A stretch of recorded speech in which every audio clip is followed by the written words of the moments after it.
Hello, hello mga chok. Nandito pa rin kami sa daan. Papunta kami ng restaurant. Punta kami dun. Diyan, Texas Roadhouse. Masarap dyan. May parang pandesal. Yun ang habol namin. Para matikman namin ang parang pandesal dito. Sarap. Magsasawa ka kasi anli yung tinapay. Then yun na lang kakainin mo. Hindi ka na makakain. Kaya kunting preno kami ngayon. Sige, pasukin natin mga guys. So, dito kami sa loob ngayon at kami ay mag-order para makakain. Okay, tignan natin.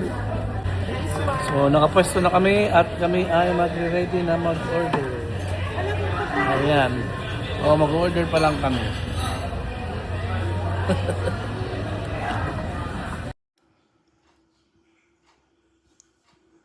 At ayan po mga order namin, yummy, sarap, busog lahat. Salamat po sa nag-treat sa amin. Thank you so much.